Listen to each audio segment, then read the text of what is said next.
आज मैं आपको पाठ सांवले सपनों की याद पढ़ाने जा रही हूँ, जिसके लेखक जाबिर हुसैन जी हैं। जाबिर हुसैन का जन्म सन 1945 में गांव नौनही, राजगीर जिला नालंदा, बिहार में हुआ था। अंग्रेजी साहित्य में स्नातकोत्तर की उपाधि के प्राप्त कर अंग्रेजी भाषा एवं साहित्य के प्राध्यापक भी बने। आरंभ से ही इन्हें राजनीति में विशेष रुचि थी। अतः सन 1977 में मुंगेर से बिहार विधानसभा के सदस्य निर्वाचित हुए और मंत्री बने। सन 1995 में बिहार विधान परिषद के सभापति भी बने। राजनीतिज्ञ होने के साथ साथ ये एक श्रेष्ठ लेखक भी थे। हिंदी, अंग्रेजी और उर्दू तीनों भाषाओं पर इनका समान अधिकार था। इनके लेखों में राजनीतिक अनुभव स्पष्ट नजर आता था। इनकी भाषा में संस्कृत के अतिरिक्त उर्दू तथा तद्भव शब्दों का पर्याप्त प्रयोग नजर आता था। इनकी रचनाएं जो आगे हैं, डोला बीबी का मजार, अतीत का चेहरा, लोगों, एक नदी, रेत भरी आदि उल्लेखनीय है। ये पाठ एक संस्मरण के रूप में लिखा गया है। सांवले सपनों की याद पक्षी प्रेमी सालिम अली के व्यक्तित्व पर आधारित एक व्यक्ति चित्र है, जो संस्मरण के रूप में लिखा गया है, यादों के रूप में लिखा गया है। सालिम अली के मृत्यु के तुरंत बाद ही यह संस्मरण लिखा गया। इस पूरे संस्मरण में उन्हीं के बारे में बताया गया है। उनका प्रकृति से समन्वय किया गया है। सालिम अली की मृत्यु से उत्पन्न दुख और अवसाद को लेखक ने सांवले सपनों की याद के रूप में व्यक्त किया है। उनकी भाषा की रवानगी, अभिव्यक्ति शैली जो है वह मन को छू लेती है। सालिम अली समाप्त हो चुके हैं, उनकी मृत्यु हो चुकी है और सालिम अली अपने कंधों पर सैलानियों की तरह अपने अंतहीन सफर का बोझ उठाए चलते जा रहे हैं। वे एक ऐसे वन पक्षी की तरह प्रकृति में विलीन हो रहे हैं जो जिंदगी का आखिरी गीत गाने के बाद मौत की नींद में जा बसा हो। सुनहरे परिंदों की खूबसूरत पंखों पर सवार सांवले सपनों का एक हुजूम मौत की खामोश वादी की ओर अग्रसर है। कोई रोक टोक नहीं, कहाँ संभव है। जब कोई मर जाता है तो कहाँ कोई संभव होता है कि उसे कोई रोक टोक कर सके। इस हुजूम के आगे आगे चल रहे हैं सालिम अली, अर्थात सालिम अली का शव लेकर लोग चल रहे हैं अपने कंधों पर सैलानियों की तरह अपने अंतहीन सफर का बोझ उठाकर। लेकिन उनका यह सफर जो है वह पिछले तमाम सफर से भिन्न है। वह तो रहे ही घुमक्कर प्रवृत्ति के, हमेशा जीवन भर सदा घूमते ही रहे और पक्षियों के बारे में जानकारियां हासिल करते रहे। लेकिन यह सफर अन्य सफर से भिन्न है।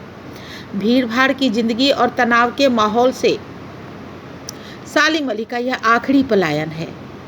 मतलब अंततः सारे जीवन को अपने जीने के बाद वह अपने मंजिल की ओर जा रहे हैं।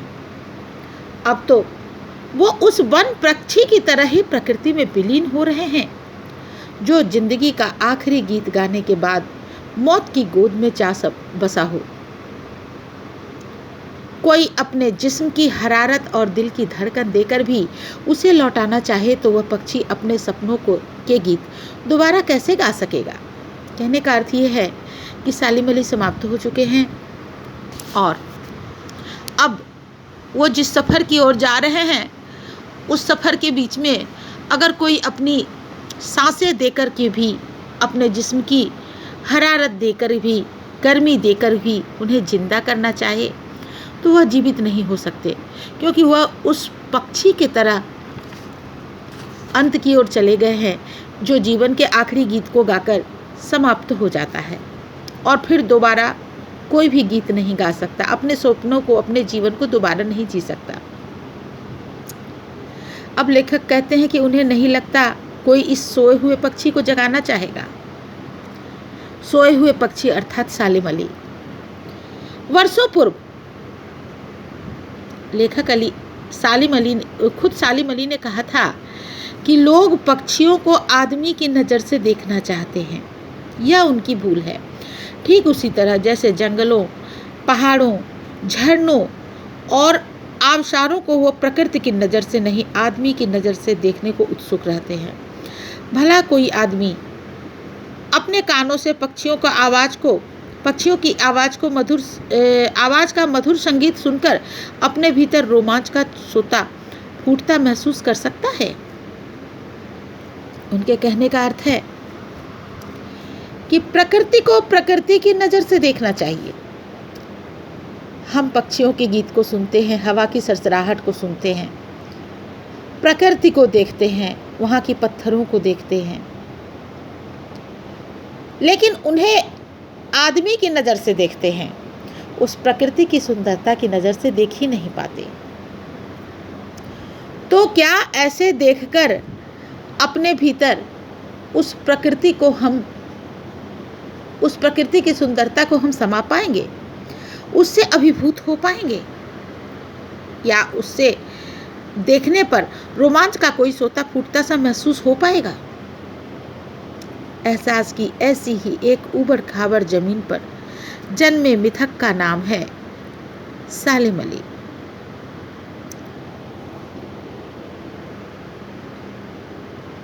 सालिम अली की शव यात्रा का लेखक ने वर्णन किया है। उन्होंने बताया कि सालिम अली को उनके अनेक अपूर्ण सपनों के साथ बिना किसी रुकावट के अंतिम यात्रा पर ले जाया गया।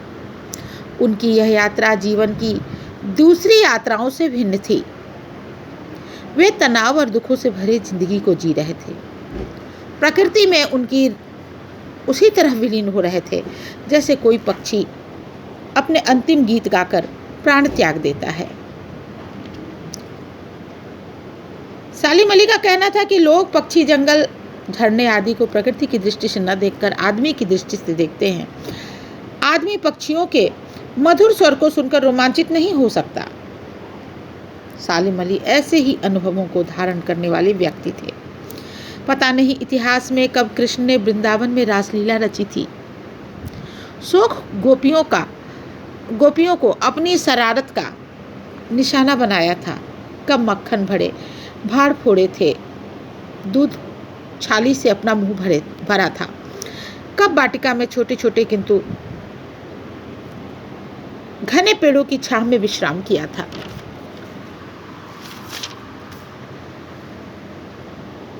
कब दिल की धड़कनों को एकदम से तेज कर देने वाले अंदाज में बंसी बजाई थी। और वृंदावन जाए तो नदी का सांवला पानी भी उस पूरे घटनाक्रम की याद दिला देगा जो कृष्ण और गोपियों ने वहां बिताया था।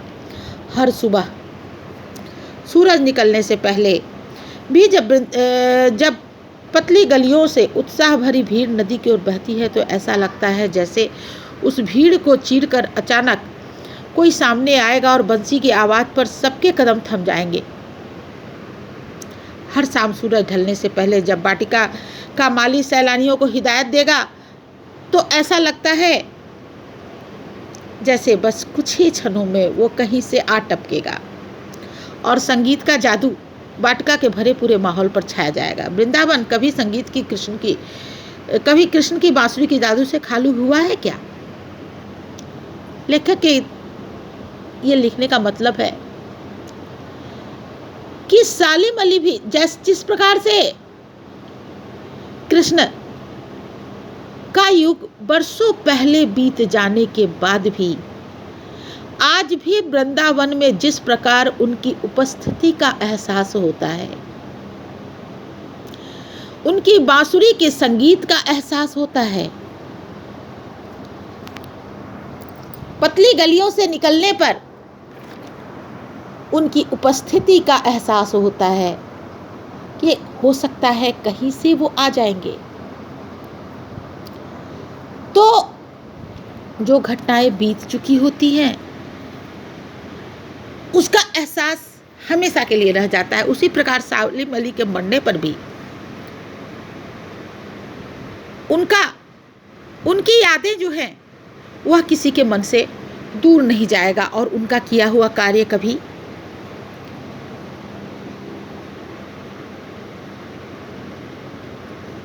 किसी के मन से दूर नहीं होगा और सभी के हृदय में उनका एहसास होगा। मिथकों की दुनिया में इस सवाल का जवाब तलाश करने से पहले एक नज़र कमज़ोर काया वाले उस व्यक्ति पर डाला जाए जिसे हम सालिम अली के नाम से जानते हैं। अब लेखक सालिम अली के व्यक्तित्व के बारे में बता रहे हैं कि वह एक कमज़ोर से व्यक्ति थे जिसे हम सालिम अली के नाम से जानते हैं। उम्र के 70 तक पहुंचने में थोड़े ही दिन तो बचे रह गए थे। 100 साल के होने में उन्हें कुछ ही दिन बचा रह गया था।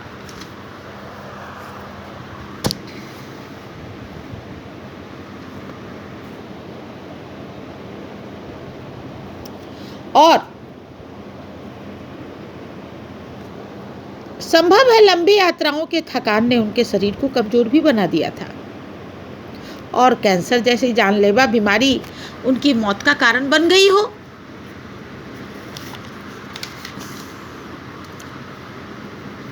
लेकिन अंतिम समय में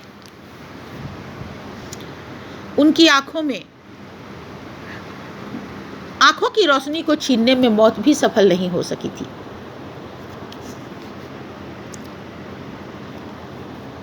जो पक्षियों की तलाश और उनकी हिफाजत के प्रति समर्पित थी, उनकी आंखें पक्षियों की तलाश और उनकी हिफाजत के प्रति ही तो समर्पित थी, तभी तो वो घूम घूम कर पक्षियों के हित का कार्य किया करते थे।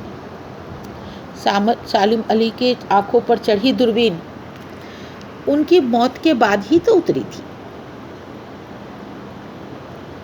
लगता था जैसे अंतिम सांस भी उन्होंने उन पक्षियों की हिफाजत के नाम कर दिया था।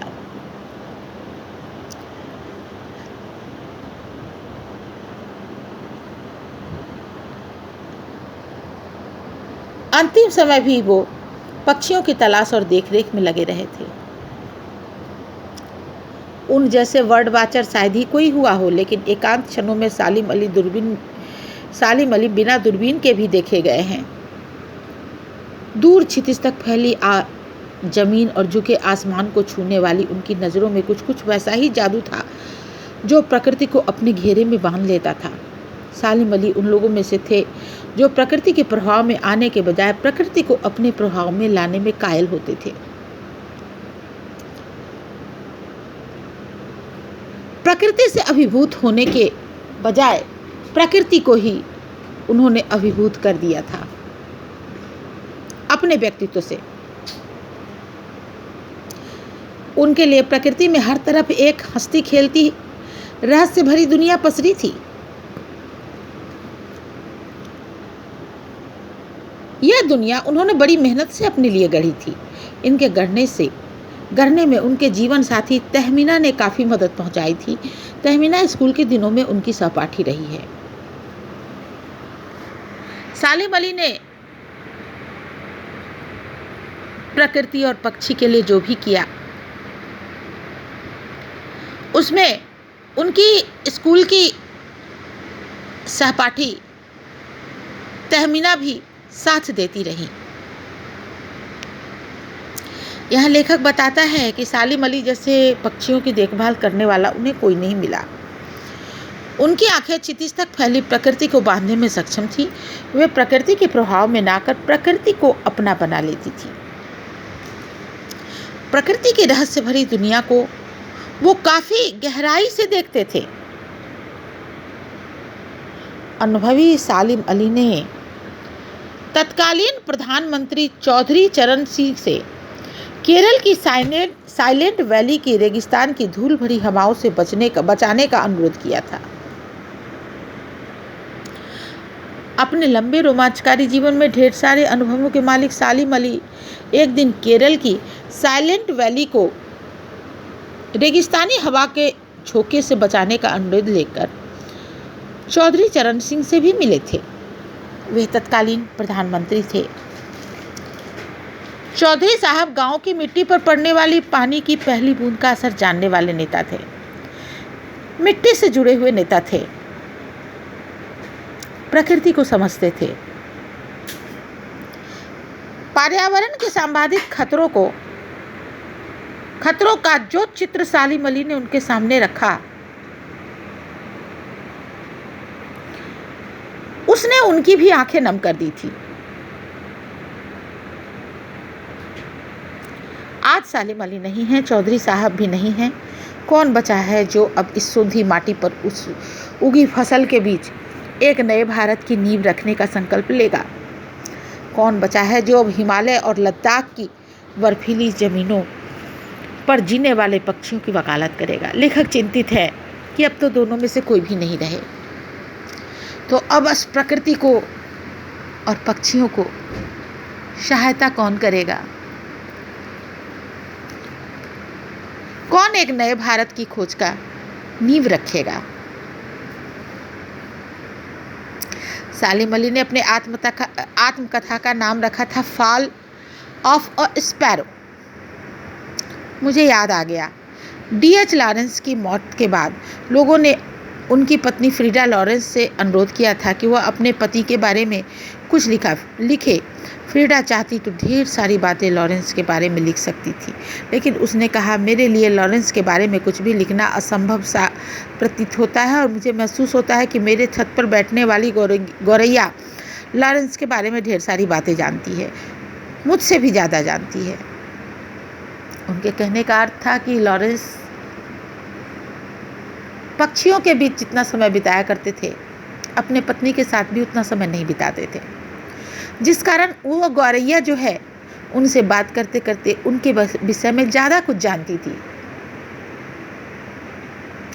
और उनकी पत्नी कम जानती थी। लेकिन फ्रीडा ने कहा, मुमकिन है।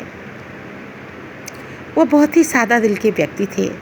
लॉरेंस मेरी रगों में, मेरी हड्डियों में समाया हो, लेकिन मेरे लिए कितना कठिन है उसके बारे में अपने अनुभवों को शब्दों का जामा पहनाना। वो लॉरेंस से बहुत प्यार करती थी। उनकी रगों में, उनकी हड्डियों में उन्हें लगता था कि वो समाये हुए हैं, लेकिन उनके लिए कहना कठिन था कि उनके बारे में वह कितना जानती हैं और उनके बारे में अपने अनुभवों को शब्दों में व्यक्त करना उनके लिए तो बहुत ही कठिन था।